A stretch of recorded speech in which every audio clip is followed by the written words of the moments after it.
Alright guys, welcome back for the next one, I believe. This is Chaos Walker of the Wheel. So he is found at the end of the Nebrius Metal event, which is a really long side quest bit. So most of this probably won't have commentary.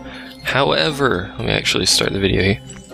You want to start off by talking to this guy with the funny name here in Old Dalan's house. And it'll start off the Medallion Hunt chain of events side questy doohickey thing. You need to you need to recover 3 medals. One of them is broken into 4 pieces. Another one is super easy. Actually, the other 2 that are whole are pretty darn easy to get. And then you have to take those to the Necrohole of Nabudis, fight 2 actually pretty powerful bosses before fighting Chaos, and it's just a really long chain of events to get this guy. However, it's also a really hard fight with Chaos, and that is simply because the attack command is disabled. As of recording this little vocally bitty thing here, I have not actually fought Chaos. I've done everything except fight Chaos, so yeah, just keep that in mind. May or may not implement things that I say you should do. Regardless, I used the unlimited frame thingy in the emulator to make it run really fast. I might do that and do some editing in Adobe Premiere as well to make it go a little bit faster, because it's basically just me running around. So the first bit here is going to be me getting the pieces and whatnots required for the first medallion. So first off, obviously you're going to want to go to the private residence, talk to this dude here for no apparent reason. And there should have been a letter here on the table, however I'm pretty sure I've already picked up the letter. But there you go. That's right there. I stood by the table, that's where the letter's supposed to be. I doubt I'll sync that up, so herpa-derpa me. And then you're going to want to head over to the doohickey here. Whatever this place is called. The Waterways, that's what you're supposed to be doing. You'll want to head over to the Waterways, pick up that stuff, and basically just watch this. It's kind of self-explanatory. And then I'll see you when the fights commence.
Alright, here we go.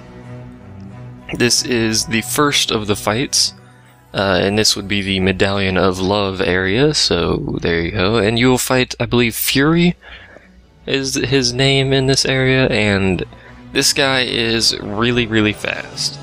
You're gonna want to... Is it Fury? Yeah, it is Fury.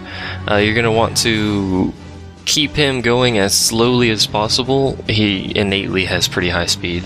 Anytime he uses Hero's March, you're going to want to cast Dispel on him, because that'll give him haste, bravery, a whole bunch of slew of other things, as you can see there. Faith and whatnot. You're going to want to Dispel him on that, and I took off Scourge and Scath and the Gambits, because that keeps you from casting magic, and it's suboptimal for boss fights in which you're relying on magic, and the enemy is relying on physical attacks. He also knows an AoE stop spell, which is irritating because it can screw your entire party over. If you have, what's stop actually? I guess a ribbon would be the only thing that stops it. But if you can keep his speed down, it's not too difficult. Try and keep lure on your, or decoy I should say, on your main tank party member kind of dude man here, which in my case is Ash, which is not a dude man.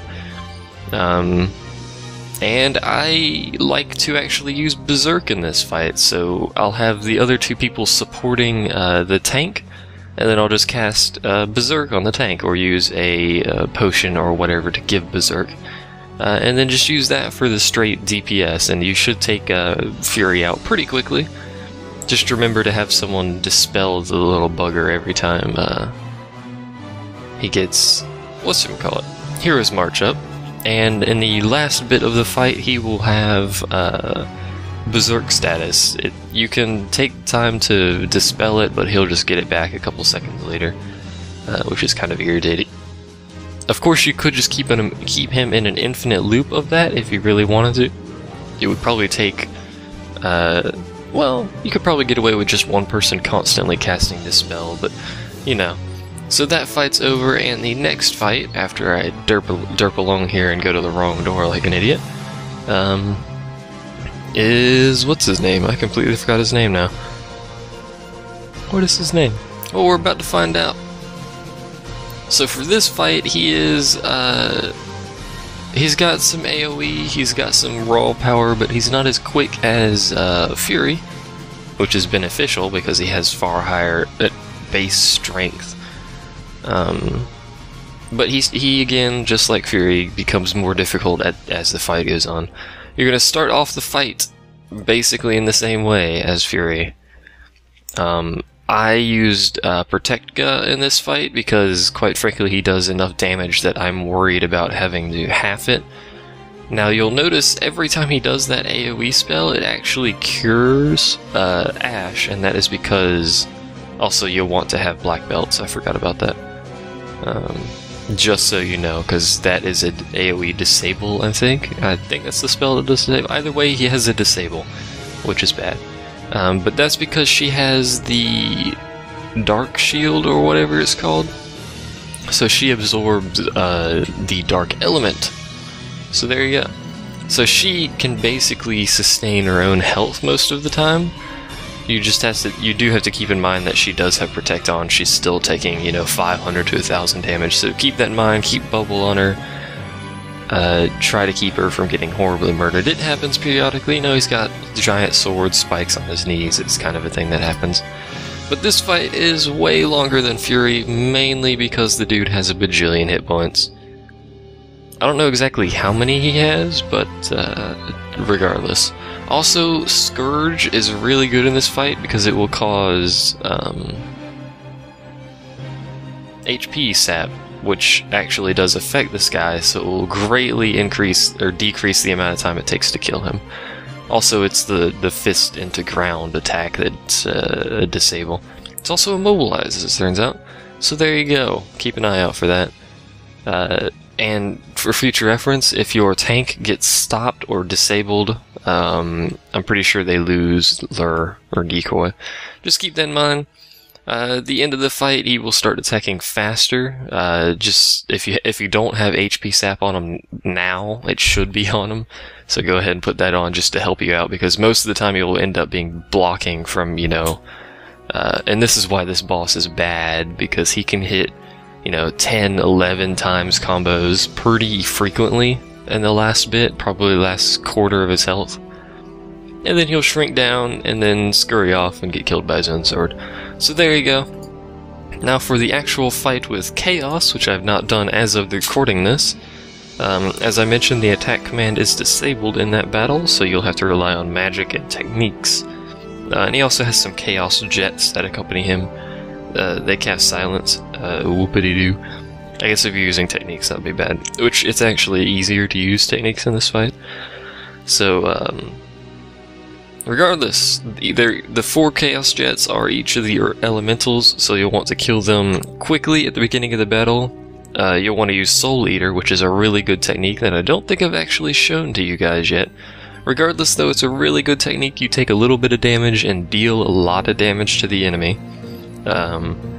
So you can just have, basically, in this fight you could have 2 people doing Soul Eater and then a 3rd person on healing support. Keep in mind you cannot attack, but you can use magic. So you can have a person at the back using Curaga or Kiraha or whatever cure spell you want to keep those 2 alive. And Soul Eater will be the primary source of your damage. Once those are, you can also use magic to kill the Chaos Jets, but their elemental is just easier to use Soul Eater. Once those are dead, you'll have to start focusing on Chaos, which is the main point of this fight. So yeah, Chaos apparently absorbs wind-based attacks, so don't hit him with that. Just basically what I'm going to implement is Soul Eater and Bio to poison him, and then Soul Eater to just beat the crap out of him. I might also use Scourge to get HP sap up there if that affects him. I'm not sure if it does, but I'll implement the poison and HP sap together and then just beat the crap out of him with Soul Eater. He has a lot of hit points. Keep that in mind, so it's going to be a pretty long fight without the attack command. Although Soul Eater does do some pretty good damage, it's still going to be a long time. So once you've killed him, after 4 hours of using Soul Eater, you will now have your, I believe this would be the 10th Aeon, or Aeon Esper. I can't remember exactly, but there you go, he's dead, have fun, yay, etc, etc. Enjoy the probably rest of the fight, which is probably another 30 minutes, because I've got nothing to say. Yay.